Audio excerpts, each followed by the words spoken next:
Hi and welcome to this very special edition of Bake with the Pixie with Family Friendly Headquarters.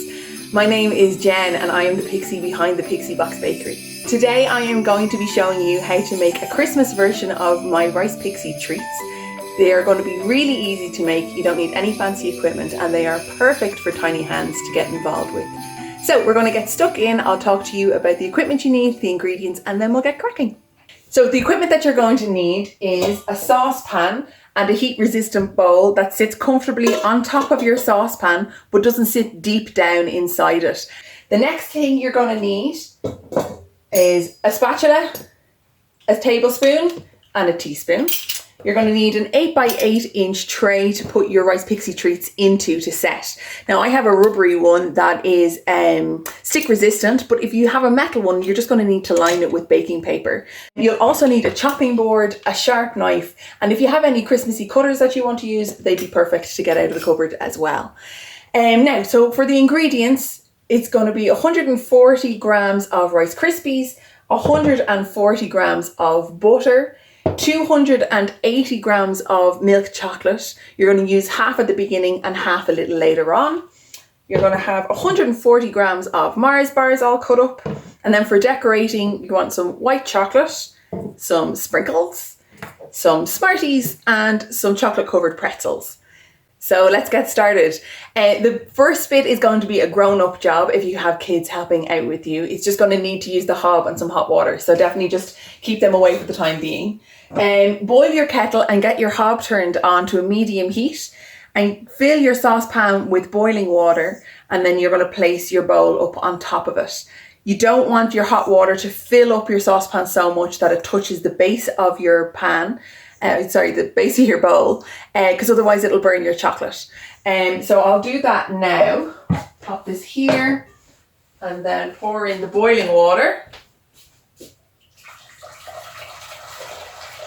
And then pour in your 140 grams of milk chocolate, 140 grams of Mars bars, and your 140 grams of butter can go straight in there. And finally, 2 tablespoons of golden syrup. Now, I just kind of guesstimate this, to be honest. Now, and pop that up on top of your saucepan. So we're going to do the same now that it's up on top of the hob, and get your spatula and start giving it a mix. So next you're going to take your 140 grams of Rice Krispies, chuck them all in there and give it a good old mix until they're all coated in the chocolatey mixture.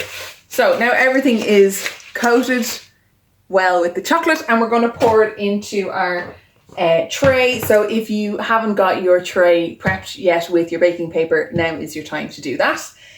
Now, and just make sure to get every last little bit of Rice Krispie out of there. So now you're going to smooth out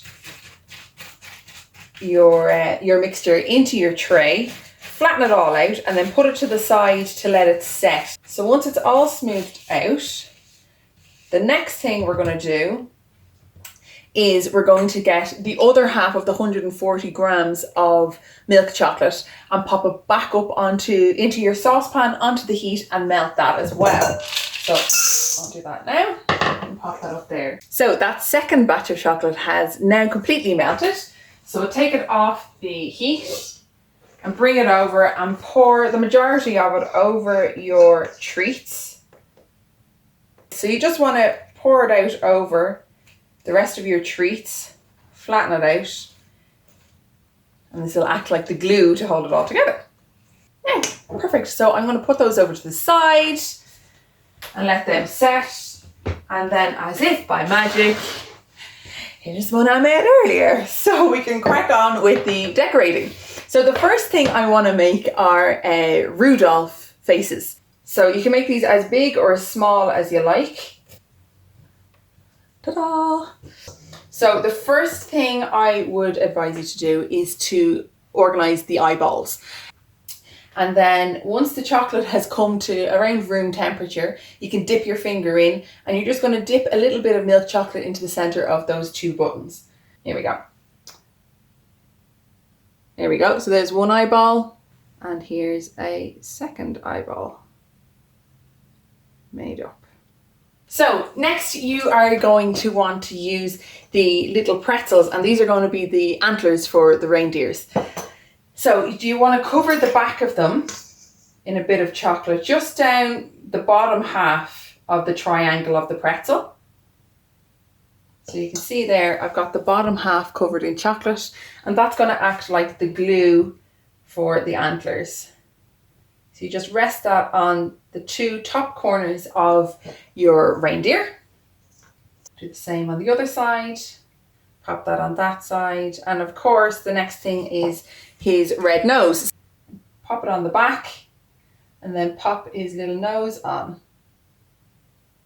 There we go. So the next thing we want to do is secure our little eyeballs. So that chocolate has dried enough to be able to be moved around without it falling off or sliding.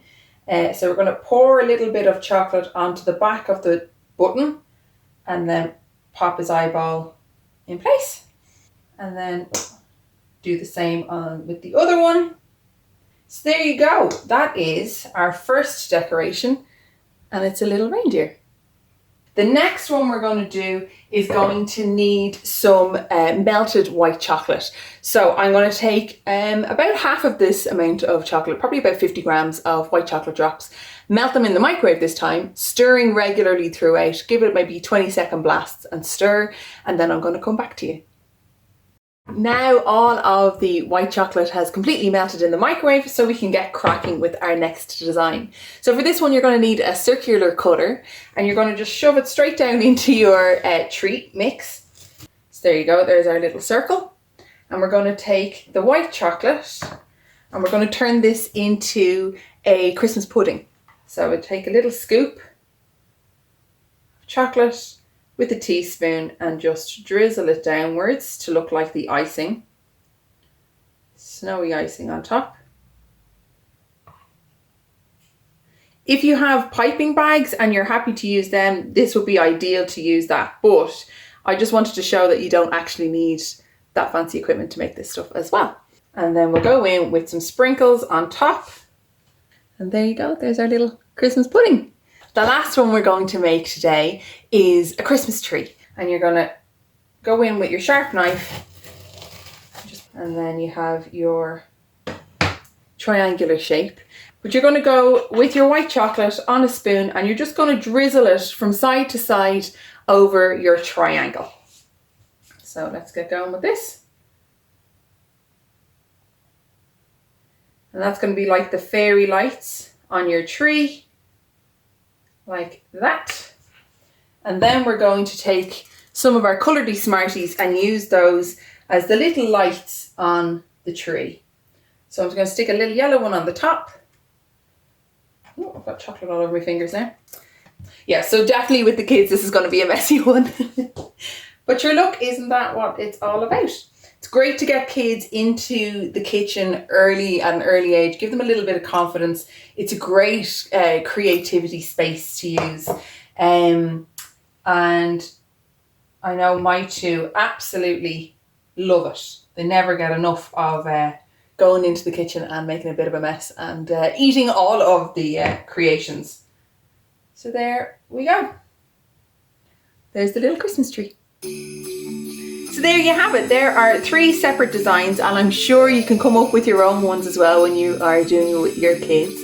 But I really hope you enjoyed this very special Bake with the Pixie with family friendly headquarters.